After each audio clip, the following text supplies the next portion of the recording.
Well, good morning this Sunday, August 2nd from Southern Ontario. In case you're wondering, the reason I date things now is some of the topics I'm talking about, political, my rants and rambles. Um, there's a time relevance.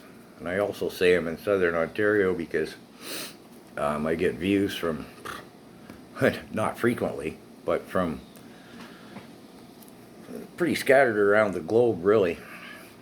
And I should take the minute here to do a sales pitch. After 6 months of doing this, I have 52 followers, so another 950, fame and fortune will be mine on YouTube. Please subscribe. So anyways, yesterday, I'm watching the internet in the morning, and I see a fellow who I'm not going to name. I don't want to, tar him with my brush. How he stays on YouTube and I get banned, I don't know. This guy, he's harsh. He's also brilliant, and he's spot on. He talks about the deplorable condition our country is in, and he doesn't mince words. Whenever I see him, I repost. Yesterday, he wasn't looking at his best. The fellow looked exhausted, actually. He seemed a bit not his usual sharp, spot-on self. But he was streaming live, and I immediately reposted it. And I'm going to show you, or run you through what happened, what transpired next. I get comments back to me because I've reposted his. So this gal, I'm not going to name her, and I'm not worried about her seeing it anyways. She's not going to watch my Common Sense Carl videos. And she's not going to like my political rants and rambles. So she posts, seriously, stop with the conspiracy stuff, guys. It's selfish. Well, that kind of set me off because what this guy's talking about is harsh, it's scary, and it's real. So, petty and small of me, but my temper got the better of me. I posted back, is there some extra space in that vacuum you reside in? Asking for a friend. She posts back, not for selfish people like you. Oh, well, I deserve that, I guess. Like I say, it was small and petty of me to comment the way I did. So I respond back. I said, care to explain how you think it's selfish? The freedom of speech thing, I mean. She posts back, if the free speech causes fear, paranoia, and mistrust to fester in the society you live in, it's not free. The cost is too high for the vulnerable.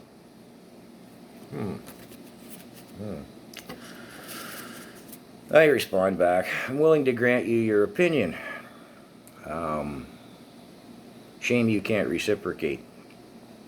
She responds, I have family to protect. I can't agree with people sowing the seed of conspiracy in a way that endangers us all. Now again, I remind you, we're talking about the other guy's video. So I typed back, I said, I can respect that and gain your right to express it. I then invited her to Google my Common Sense Carl videos and pointed out it was evident she had not watched the other guy's video. I mean, in the time frame she responded, I hadn't posted that thing. It was well inside of 5 minutes. There's no way she could have watched any length of it at all. So then some other gal dives in and comments, how about we Google actual physicians? I guess this other gal had maybe briefly touched on, the guy does talk about COVID, but that's not the point of his rant and ramble, I'll call it. It's something he talked about in passing, in part. So it's obvious both of these girls did briefly check the guy's post, vid, whatever you want to call it, and then bounced right off it. So, still aggravated, irritated, I responded, have at her then. Ignore the political corruption. Then 3 or 4 people, all pro-believers in the COVID paranoia, jumped in, and the comments went on and on about the COVID, and it's like, whoa, Well, how did I foolishly even get involved in all this malarkey, right? Then some guy comments at the end, and this morning when I was reviewing the comments, taking my little notes here about who said what, I kind of fumbled it, lost it. I'm not real good on this. But the guy commented something to the effect of, and I gather it was aimed at me, well, if you're such a tough guy, why don't you decline medical attention? Or something like that. And I'm like, whoa, okay. The level of ignorance, and let me be blunt, stupidity, is appalling. These people, I've said it before, the sheeples, you can't wake them up. If you talk too harsh, like this guy does and was, they can't even bear it. They just shut it off. They're like, no. So, that's my point is that fellow and others who are, this guy gets a lot more views than I do, and deservedly so, I'd say. And the other people I watch, the True North, the Rebel News, the Grizzly Patriot,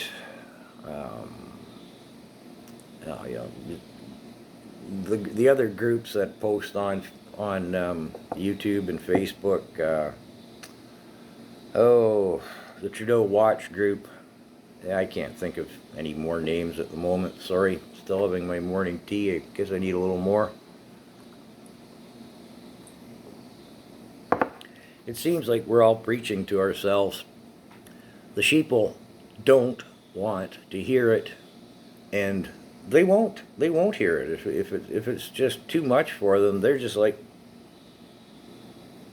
no.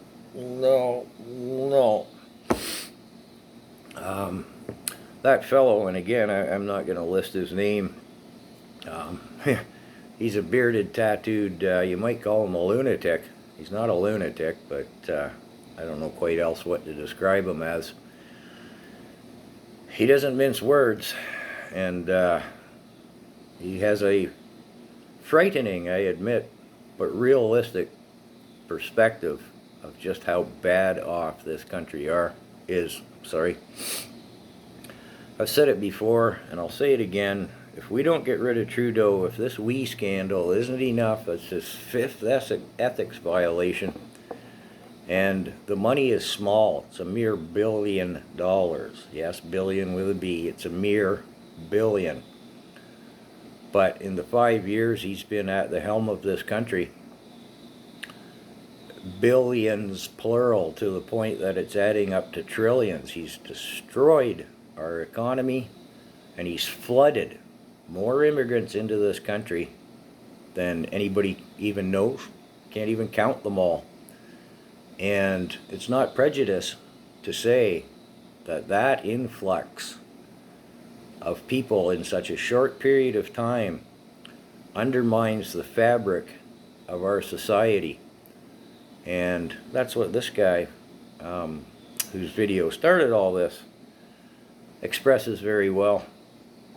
If Trudeau doesn't go down on this one, if we don't get rid of him, I don't usually curse in these videos, but I always do when I say this. If we don't get rid of him, and very soon, we're fucked. Absolutely fucked. We are not going to be a democracy anymore. He's not acting like a democratic leader. He does what he wants, and he's been getting away with it. And he has stymied the opposition. He has effectively reduced Parliament to it's almost non-functioning, isn't it? There isn't another parliamentary session until September 21st, I believe it is. He and his Minister of Finance, another big player in the Canadian political system, Minister of Finance, are both neck deep in this wee conspiracy. And he stymied the opposition. If there's no parliament, what can they do except talk about it, the same as I am? No, he's got to go, or we're fucked, people. So, as always, good luck. Take care. God bless. Good luck to us all.